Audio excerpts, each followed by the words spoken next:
최일구의 허리케인 라디오. 코로나19 알아야기입니다. 똘똘이 스머프 강양구 과학전문기자와 함께하는 이기자 코로나19. 이 시간 오늘도 코로나19에 대해서 낱낱이 알려줄 코로나19의 똘똘이 스머프 강양구 과학전문기자 나왔습니다. 그리고 저와 함께 진행할 최지은 아나운서 나왔어요. 안녕하세요, 두 분. 네, 안녕하세요. 안녕하십니까. 반갑습니다. TBS의 탕웨이 최지은입니다. 네. 이거 제가 한 말이 아니고요. 우리 유튜브 시청자께서 TBS 청취율 조사 이렇게 검색하시면 제가 나오는 영상 있어요. 그거 보고 댓글에 TBS의 탕웨이라고. 네, 최장군. 예. 너 정말 이럴 거냐? 거봐. 코로나19에 집중하자고요. 탕웨이는 알까요? 저 뼈 때리는 말. 예. 뼈가 아프네요. 예. 탕에 그래가지고 저 중국 여자 배우 이름이죠? 알탕 이런 걸로 아신 거 아니시죠? 갑자기 탕 생각이 나가지고. 날씨가 좀 알탕이 당기긴 자, 하네요. 여기까지 예. 하고요. 지금부터 강양구 과학전문기자와 함께 코로나19에 대한 소식들 이야기 나눠보겠습니다. 오늘도 이번 주에도 뭐 이렇게 궁금한 게 많습니다. 그죠? 그러니까요. 네. 예, 질문 있으신 분들은요. 주저하지 마시고 50번의 유료 문자입니다. 샵에 0951 TBS 앱으로 보내주시면 되겠습니다. 코로나19 이제 신규 확진자가 오늘 0시 기준 51명이 됐네요. 51명. 네. 지난달 시작된 수도권 집단 감염이 이제는 또 비수도권으로 좀 내려가고 있고. 예. 예, 이게 저희가 방송은 유쾌하게 시작을 했는데 사실은 상황이 그렇게 좋지는 않습니다. 이게 매주 목요일마다 지금 이 시간을 가지고 있는데 네. 시간이 지나면 지날수록 이게 수도권의 상황이 잡히기는커녕 더 안 좋은 방향으로 확산되는 모양새여서 이게 소식을 전하는 저도 상당히 마음이 무겁고 아마 들으시는 애청자분들도 걱정이 많으실 거라고 생각이 예. 드는데요. 실제로 좀 걱정을 할 만한 상황입니다. 왜냐하면 지금 수도권에서 계속해서 집단 감염이 산발적으로 나오고 있는데 잡히기는커녕 방역 당국이 엄청나게 노력을 하고 있는데도 불구하고 확산 속도를 못 따라가고 있는 상황인데 아니나 다를까 이번 주에는 또 대전에서 네, 맞아요. 대규모 집단 감염이 나왔습니다. 근데 이제 당연히 그럴 수밖에 없는 게 그 방역 전문가들은 걱정했던 상황이거든요. 예를 들어서 대구 경북이랑 그리고 충남 대전 사이의 교류는 사실 드물어요. 네. 그리고 전남 뭐 전북과 대구 경북 사이의 교류도 사실 드물죠. 네. 그런데 이 모든 지역들이 수도권하고는 굉장히 긴밀하게 교류를 하고 있단 말이에요. 그래서 수도권의 바이러스의 밀도가 점점 높아져가지고 넘치게 되면은 예. 그 불똥이 어디론가 지방으로 튀게 되고 또 지방이 안 좋은 지방은 상대적으로 수도권의 방역에 비해서 약간 느슨해져 있는 상황이에요. 네. 왜냐하면 환자들이 거의 그쵸. 발생하지 않았기 때문에 또 인구 밀집도도 좀 낮고 수도권보다는. 그렇기 때문에 네. 상대적으로 이제 수도권의 주민들이나 혹은 수도권의 방역 당국이 긴장감을 가지고 있는 것에 비해서는 약간 느슨해져 있는 상황이거든요. 이제 그 틈을 또 바이러스가 파고들면 수도권의 바이러스가 이제 전국 곳곳으로 확산될 가능성이 있기 때문에 이제 이런 상황이 지금 제일 걱정했던 상황인데 어쨌든 대전에서 집단 감염이 생겨가지고 네. 좀 많이 걱정을 해야 되는 상황입니다. 그 조금 전에 2시에 한 중대본 브리핑에서도 보니까 이게 전국으로 확산될 가능성이 있다고 우려를 네. 표하더라고요. 뭐 대구, 세종, 충남, 전북. 진짜로 이게 그럼 우리가 그것까지 대비를 해야 되는 상황일까요? 네, 대비해야 되는 상황이고요. 특히 지역의 거점 도시들 같은 경우에는 수도권만큼은 아니지만 어쨌든 인구 밀도가 높고 또 대구 같은 곳에서 만약에 감염자들이 많이 생기면 어떤 일이 생길 수 있는지를 우리가 이미 두 눈으로 목격을 했잖아요. 네. 그래서 그런 곳은 조금 긴장의 끈을 바짝 조여야겠다라는 생각이 들고요. 사실은 결정적으로는 수도권 상황을 잡아야 됩니다.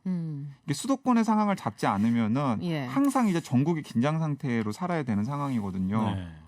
그러니까 방역 당국도 고민이 많은 것 같아요. 왜냐하면 지금 사실은 바이러스 확산을 막기 위한 유일한 방법은 사회적 거리두기로 다시 돌아가는 거거든요. 생활 속 거리두기 말고. 생활 속 거리두기 말고 그 다시 이전으로. 이제 바짝 끈을 조이는 것인데 문제는 그렇게 방역 당국이 끈을 조인다라고 이야기를 하더라도 시민들이 따라줄 수 있을 것인지도 약간 의문시되는 상황이고 또 그렇게 했을 때 경제적인 피해 같은 것들을 우리가 생각하지 않을 수 없잖아요. 예. 그래서 지금 이러지도 저러지도 못하고 있는 상황에서 시간을 보내고 있는 게 아닌가. 근데 정부에서도 생각이 듭니다. 계속 생활 속 거리두기에서도 1m 이상 거리 두고 마스크 쓰고 손 씻기 하고 계속 얘기하지만 이제 그 시민들의 집중도가 예전에 비해서는 확실히 떨어진 것 떨어졌어요. 같아요. 예. 네. 자, 잠시 유튜브 게시판에 에릭 청취자께서 최장군 오늘 백의종군 합니까? 위에 하얀 셔츠를 입고 나오셔가지고 탕웨이가 귀가 가렵겠다고. 긁어드려야 돼요. 질문 좀 예. 보내고 계십니다. 청취자분들. 1132번님이 강 기자님 좀 전에 백신 개발돼도 국민 중 우선순위를 정해서 접종한다고 막중한 과제라는 제목으로 속보가 나왔는데 이게 뭐가 있긴 있는 건가요? 라고 질문해 주셨어요. 왜냐하면은 이제 백신이 나오면 코로나19 같은 경우는 특히 이제 그렇습니다. 왜냐하면 일단은 코로나19에 감염이 되더라도 중증으로 이어지는 분들과 중증으로 이어지지 않는 분들 사이에 구분이 명확해요. 네. 그러니까 65세 이상의 고령층이나 기저질환자. 혹은 뭐 심장질환이나 예. 당뇨 같은 기저질환이 있는 분들일수록 위험하기 때문에 만약에 백신이 완성이 되어가지고 이제 공급을 해야 되는 상황이 생긴다면은 당연히 그분들 그리고 또 예를 들어서 뭐 학생들 이런 쪽들이 먼저 돼야겠죠. 실제로 그렇게 된 적이 있습니다. 2009년에 신종플루가 돌 때도 그때는 백신이 굉장히 빨리 개발이 되었어요. 백신이 빨리 개발이 되어서 7월에 국내에서 이미 생산을 했고요. 제 기억에는 11월 초부터 백신 접종을 시작을 했거든요. 예. 그때도 전국의 초중 고등학교 학생들부터 백신 접종을 했습니다. 우선순위를 네. 우선순위를 그렇게 둔 거죠. 왜냐하면 이제 인플루엔자 바이러스 같은 경우는 그 10대 학생들을 통해서 많이 전파가 되거든요.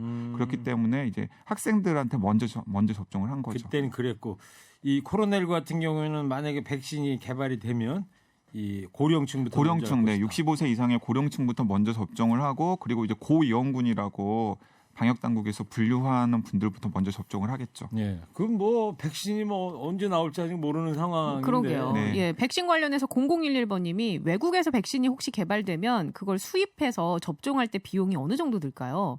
혹은 우리가 직접 개발했을 때 비용은 어느 정도 될지 그 차이가 많이 나는지. 네, 두 가지 변수가 있는데 일단 당연히 우리가 백신을 개발하면 외국에서 개발한 것보다 비용이 떨어질 거고요. 왜냐하면 외국에서 백신을 개발하면 로열티를 우리가 어쩔 수 없이 지급을 해야 되거든요. 네네. 그런 게 있고 그리고 지금 이제 굉장히 다양한 방식으로 여러 가지 백신들이 개발하고 있는데 그 백신 개발 단가가 기존의 전통적인 백신에 비해서 다 높습니다. 아. 네, 그렇기 때문에 그것이 개발이 되어도 예. 아마도 각 나라별로 부담해야 될 재정 지출의 비용이 상당할 것이라는 생각이 들고요.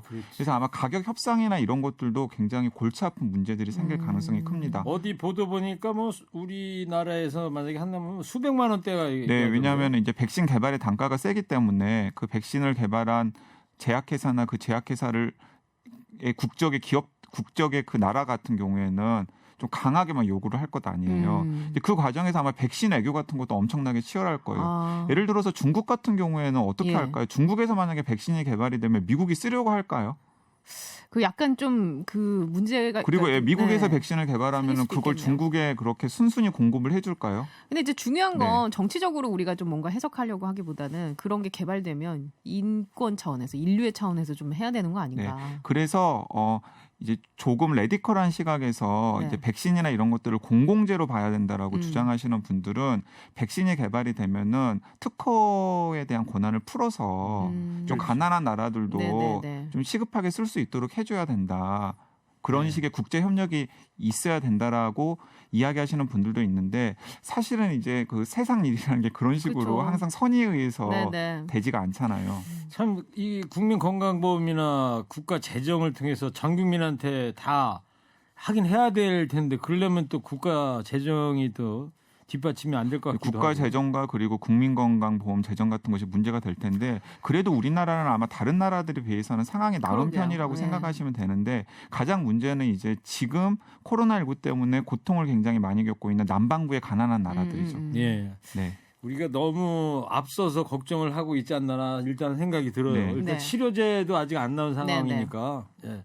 그 얘기는 좀 백신이 어느 정도 윤곽에 잡히면 나중에 또 해보는 걸로 하고요. 한 청취자께서 백신은 스님이 갖고 있습니다. 스님이요? 하얀 고무신 백신.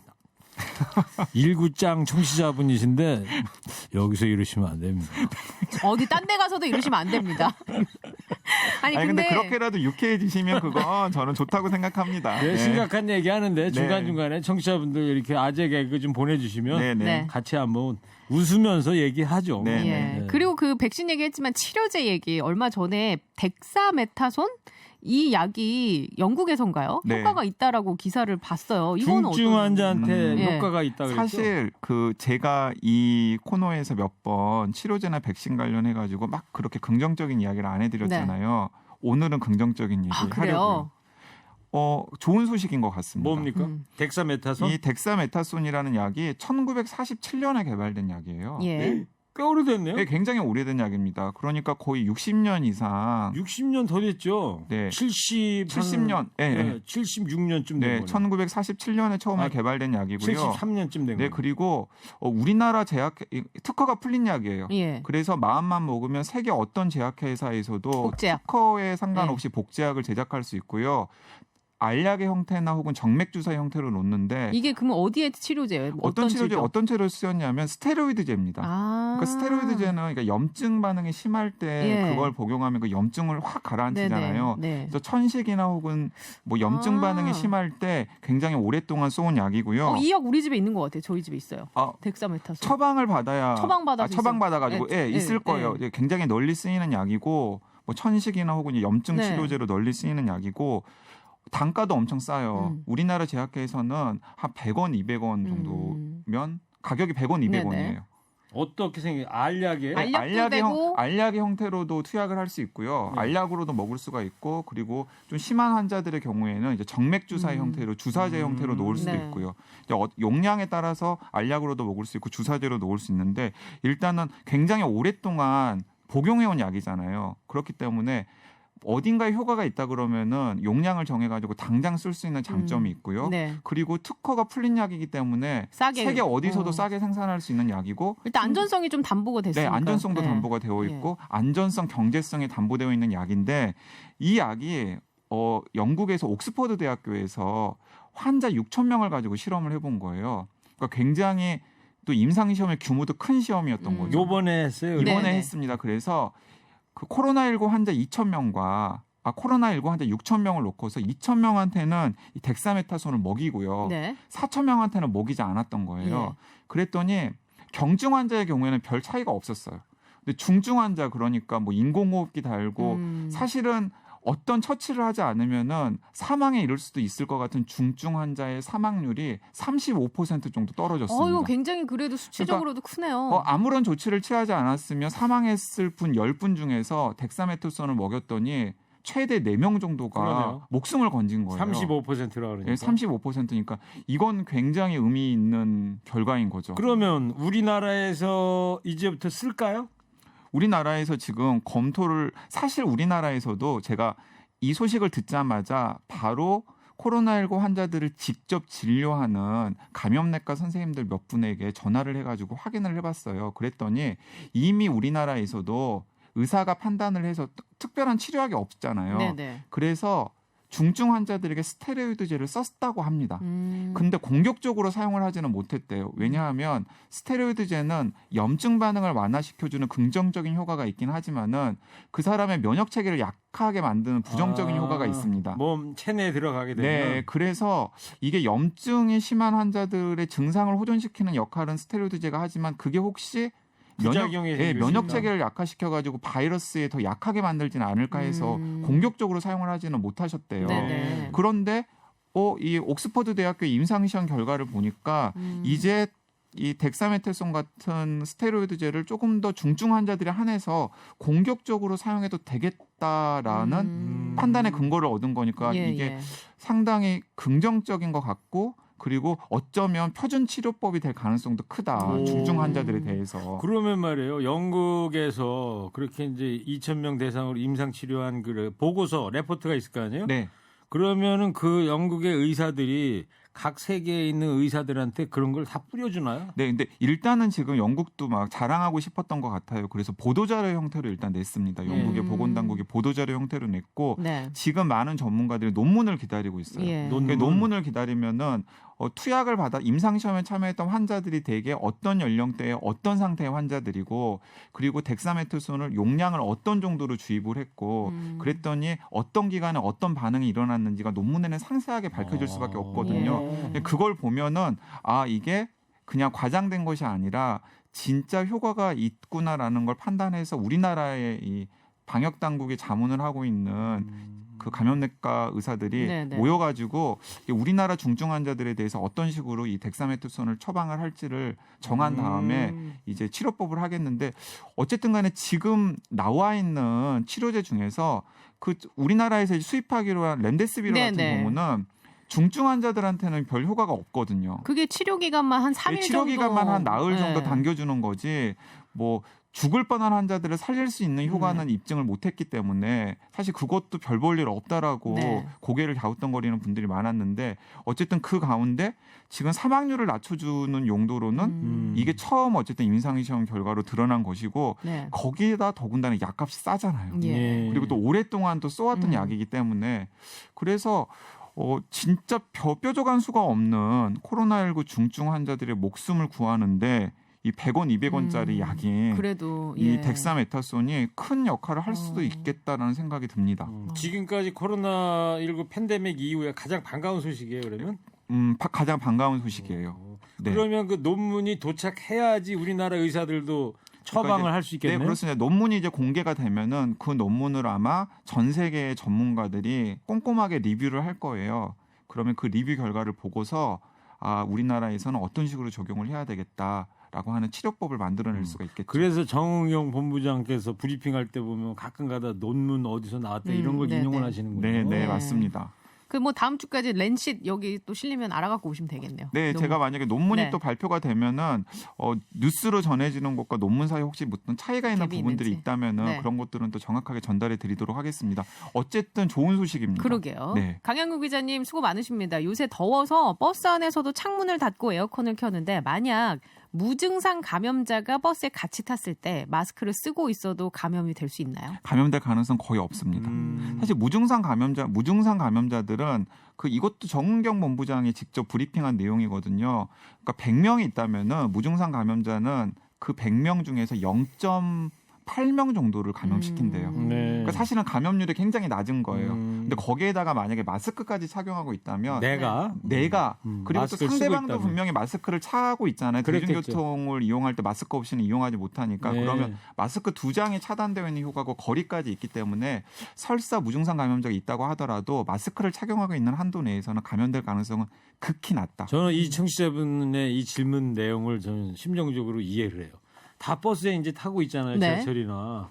그럼 혹시 이런 의심을 할 수 있단 말이지. 그렇죠. 예. 네. 저 가운데 혹시 무증상 무증상 감염자가 있으면 감염자가. 어떡하지? 약간 이런 생각. 그래서 질문을 해 주신 네. 것 같아요. 근데 이제 이런 경우는 있습니다. 이제 지난 시간에 제가 무증상 감염자 중에서 이제 2가지 부류가 있다 그랬잖아요. 그런데 예를 들어서 사실은 증상이 있는데 본인이 너무 가볍기 때문에 자각하지 못하는 경우가 있습니다. 네. 그러다가 이제 심한 증상으로 이제 넘어가려고 하는 분들이 있는데 그런 분들 같은 경우는 좀 바이러스를 다량 배출할 가능성이 있거든요. 근데 그런 분들이 설사 있다고 하더라도 마스크를 착용하고 있으면은 감염의 가능성이 굉장히 낮아진다라는 것 다시 한번 강조드리겠습니다. 네. 알겠습니다. 자, 노래 한 곡 듣고 계속 이야기 나눌게요. 윤수일 터미널. 예. 네. 똘똘이 스머프 강양구 과학전문기자 함께하는 이 기자 코로나19 하고 있습니다. 네.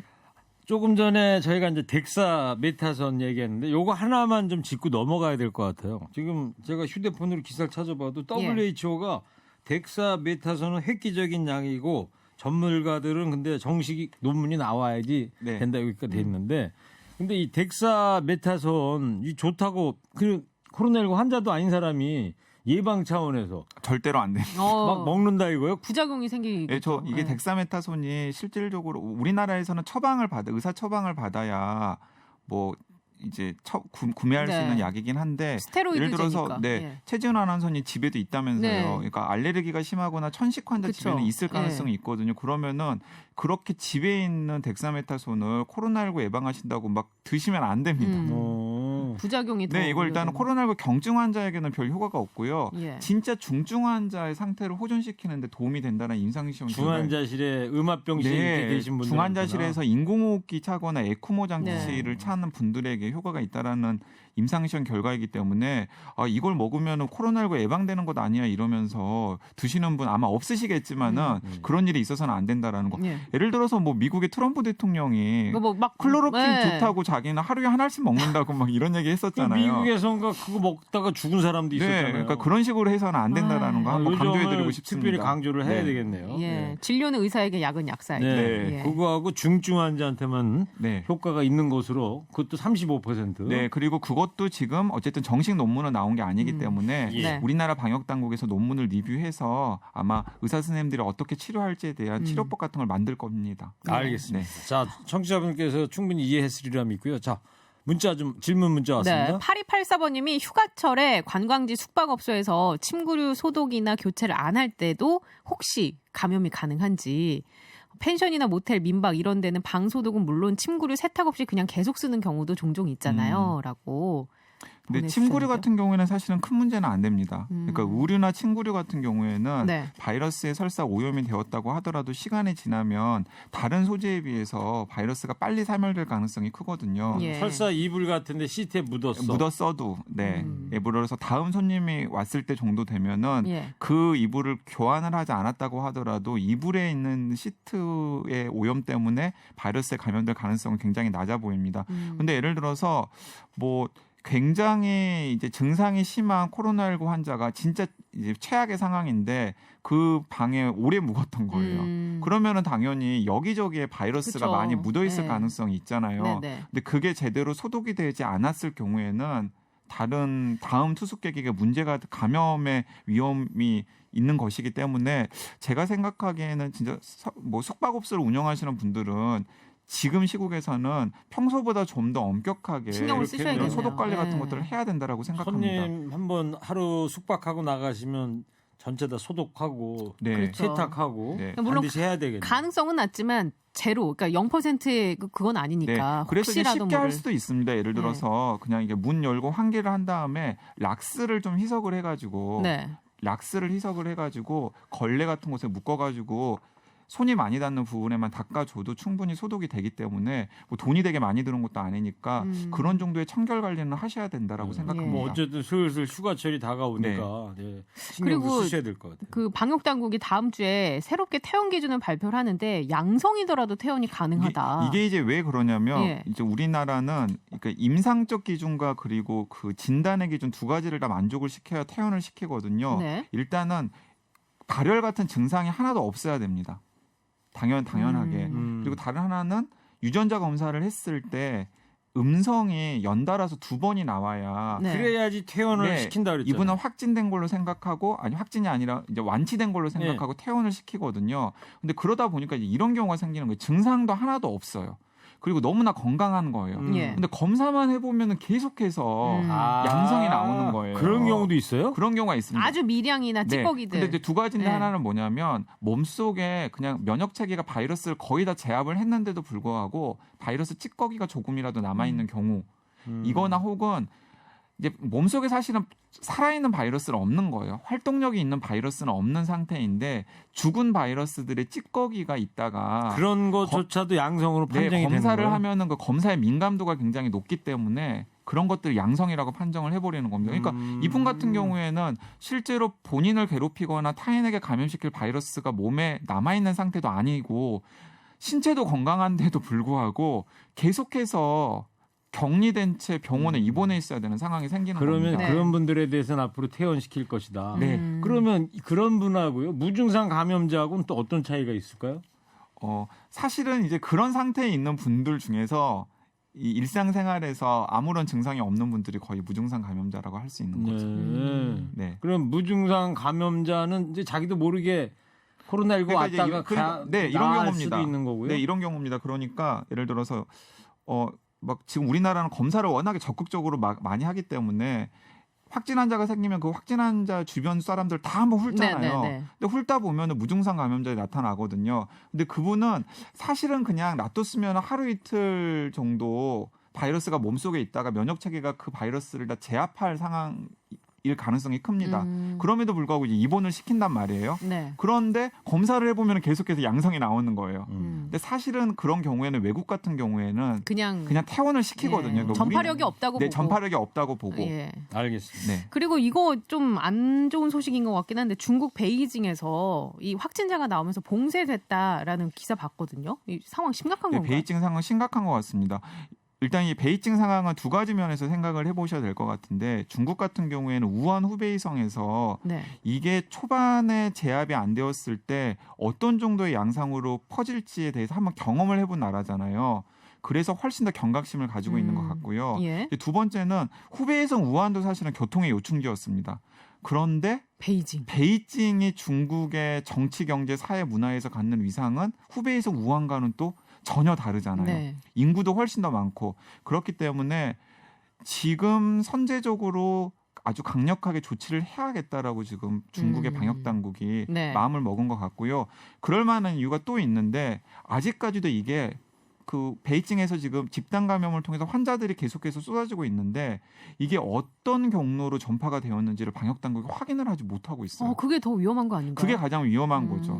그렇기 때문에 지금 베이징 그리고 중국의 방역 당국이 굉장히 긴장을 하고 이 베이징 상황을 수습하기 위해서 거의 봉쇄에 준하는 강력한 조치를 취하고 있는 것 같고요. 제가 판단하건대 이런 것 같습니다. 우리나라 뉴스에서 많이 다뤄지지 않았습니다만은 그 후베이성 우한의 상황이 잠잠해지고 중국 정부가 바이러스와의 전쟁에서 이겼다라고 선언한 다음에 동북 지역에서 네. 뭐 하얼빈 이런 지역에서 미국에서 유입된 것으로 추정이 되는 그 외국 입국자들에 의해서 바이러스가 잡히지 않고 계속해서 유행이 되었었어요. 그래요? 네, 그렇습니다. 그런 뉴스들이 이제 간간히 나왔었거든요. 근데 그런 식의 감염의 고리가 베이징까지 연결이 되어가지고 간 거 아닐까?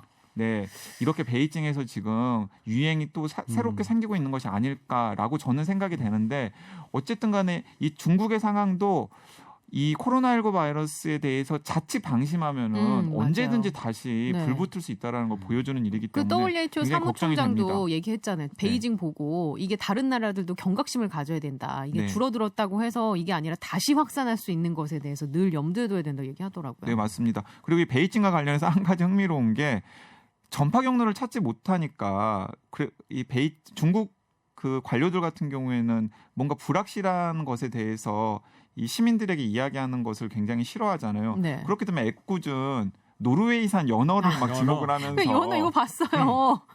이게 유럽산에서 수입 연어 때문에 된 거 아니냐 뭐 이런. 네, 그래서 음식물을 통해서 이 바이러스가 전파될 수도 있는지를 물어보시는 분들이 많더라고요. 예, 궁금해요. 어떻게 됩니까? 제가 보기에는 이런 표현 써도 될지 모르겠어 택도 없는 얘기입니다.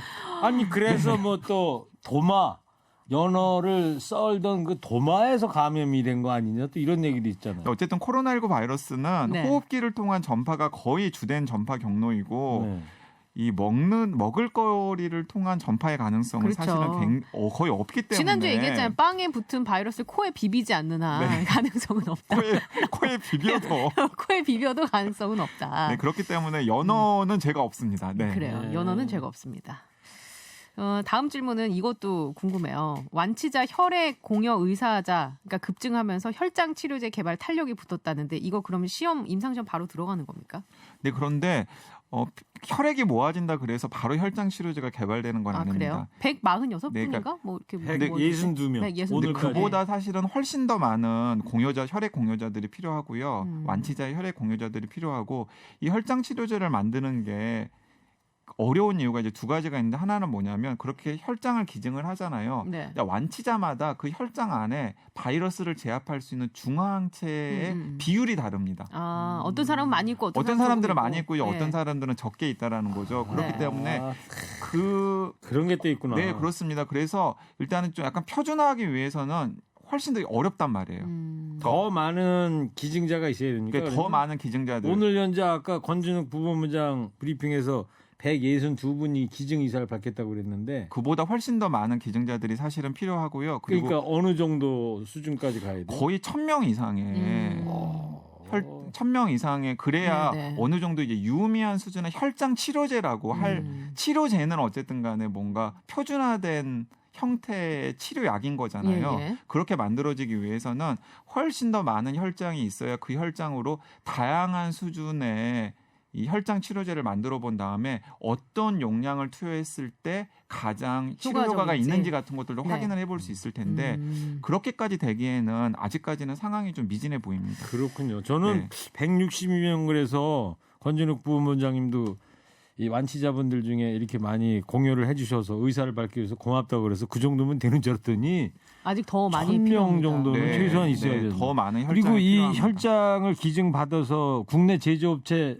제약회사 2군데서 이걸 개발할 것이다 이런 기사도 아까 네, 왜냐하면 이제 국내에 그 혈장 치료제나 혹은 혈액 제제와 관련된 노하우를 가지고 있는 기업들이 있거든요. 세계적인 수준에 그렇기 네. 때문에 이 혈장 치료제와 관련된 여러 가지 구체적인 사안들이 좀 결정이 되고 완치자의 혈장이 충분히 모아지면은 국내 제약사들이 그런 혈장 치료제를 제조할 수 있는 역량은 충분히 있다고 생각합니다. 네. 저도 이렇게 할 때 가끔 있는데 어떤 분이 저는 엘리베이터 버튼을 팔꿈치로 누르는데 이게 도움이 될까요? 도움 되죠. 아 그래요? 네, 오. 저도 사실은 엘리베이터 버튼 누르는 거 되게 네. 꺼림칙해요. 그래서 요즘에는 웬만한 건물에는 엘리베이터 버튼에다가 그 시트지 네. 붙여놨잖아요. 구리 뭐 이렇게 네, 써 있는 그 거. 시트지가 이제 구리 이온이 포함된 시트지인데 실제로 구리 표면에서는 바이러스가 3시간 안에 다 사멸이 되거든요. 실험을 해봤더니 3시간 안에요. 네, 3시간 안에. 그렇기 때문에 이제 구리 이온이 포함되어 있는 시트지를 붙여놓으면은 설사 이제 오염된 세균이나 바이러스가 있다고 하더라도 그게 금방 사멸될 것이라는 것 때문에 그 시트지를 붙여놓는 것인데요. 그 시트지 그래도 효과가 있는 효과가 거죠. 이제 있다라고 생각하고 붙여놓는 거죠. 완전히 있는 건 아니다 이렇게 네, 생각해야 왜냐하면 이제 되겠군요. 구리판 자체가 아니라 구리 이온이 함유되어 있는 시트지니까요. 아. 근데 그럼에도 불구하고 그러니까 가능하면 손으로 안 대는 게 좋고 그리고 요즘에 엘리베이터에서는 항상 손 소독제 있잖아요. 네네, 맞아요. 그래서 꺼림칙하면은 버튼 누른 다음에 바로 이제 네, 손 소독제 조금 덜어가지고 예. 손 소독하는 것이 가장 좋고 가능하면 손 씻는 게 가장 좋죠. 이건 네. 어때요? 의료관리기 요새 그런 거 많이 있잖아요. 네. 거기에다가 마스크 넣고 한번 돌리면 이거 새 마스크 된다. 그런 것도 있어요? 이라는 설이 있던데 이건 아, 어떻습니까? 이게 의료 설이- 관리기? 그 이제 있어요. 이렇게 마스크 세워놓고 관리기? 마스크 관리기라기보다는 요새 옷 같은 거 이렇게 걸어서 막 네. 이렇게 털기도 하고 뭐 이렇게 그 TV 스팀 광고하는 나오고. 거. 예. 그게 이제 원리가 이제 그 고온의 스팀을 싸줘가지고 네네. 고온의 스팀을 싸주고 뭐 흔들어주고 네. 뭐 바람을 넣어주고 뭐 이래가지고 맞아요. 네. 어쨌든간에 옷을 펴주기도 하고 먼지도 털어주고 그런 거잖아요. 근데 이게 왜 나왔냐면은 그 의료 관리 기기를 만드는 그 회사에서 네. 이 공신력 있는 기관이랑 같이 협업을 해가지고 실제로 마스크를 넣고. 그 안에서 놓고 네. 돌려본 다음에 예. 그 마스크의 성능이나 마스크 표면에 있는 세균이나 바이러스가 얼마나 남아 있는지 실험을 해본 거예요. 오. 그런데 실험을 해봤더니 상당히 제거가 되었고 오. 그리고 심지어는 그 정전기 필터가 들어있는 예. KF 마스크도 어느 정도까지는 효과가 남아 있다라고 하는 결과를 발표를 했습니다. 그래서 의료관리기에 마스크를 넣으면은 이게 괜찮지 않겠느냐라고 한 건데 저는 일리는 있어 보여요. 예. 네, 일리가 아예 없지는 않다라고 생각합니다. 그래요. 그거를 한 청취자께서 문자 보내셨네. 의류 스타일러라고 합니다. 아, 우리 스타일러. 의류 스타일러. 그런데 제가 여러 차례 반복해 드리지만은 의류 관리기까지 필요 없습니다. 네, 의류 관리가 필요 없고 면 마스크는 그냥 조물조물 빨면 되는 것이고요. 네. 그리고 면 마스크가 아닌 경우에는 햇빛에다가 그냥 반나절 두면은 네.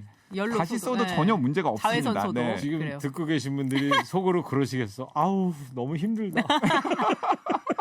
이건 어때요? 그러면 변기에 물을 내릴 때 이때도 혹시나 바이러스가 튀어가지고 걸릴 수도 있다. 그러니까 이제 일부 연구에 따르면 네. 변기에서 바이러스가 검출이 된 이제 중국 특히 이제 중국 네. 쪽의 연구가 있기 때문에 혹시 확진 환자, 그러니까 감염된 환자가 이제 변을 보고 난 다음에 네. 그 변을 내릴 때 에어로졸 형태로 그게 확산이 되어가지고 예. 화장실 곳곳이 바이러스로 오염될 가능성이 있지 않을까라고 네. 생각해서 이제 이런 질문들을 많이 하시는데 저는 좀 답답해요. 이런 질문 받을 때마다 손 씻으시면 됩니다. 예. 이거 제가 질문 드린 건 아니고 하라 그래갖고 한 거예요. 저. 네, 손 씻으시면 됩니다. 코로나19 예방법은 답정너야. 그치. 네. 손 씻고 마스크 쓰고 그치. 사회적 네. 거리 두고. 예. 네, 손 씻으시면 돼요. 그것도 노래 한 곡 들을까요? 네. 좋죠. 예. 코로나19 슬슬 마무리해야 될 것 같은데 문자 몇 분만 소개해드릴까요? 지키라는 것만 잘 지키면 진짜 왔다로 종식될 거예요. 아까 그 노래 들으시고 모두 다 왔다 될 수 있게 지킵시다. 예. 매번 들을 때마다 감동이라고 하셨어요. 이게 모르는 게 없이 도대체 답변을 다 해준다고 척척 박사라고. 그래서 저희가 똘똘이 스모프 네. 강양구 기자. 감사합니다. 더 노력하겠습니다. 자, 강양 기자 오늘 정말 고생 네. 많았고요. 다음 네. 주에 뵙겠습니다. 네, 감사합니다.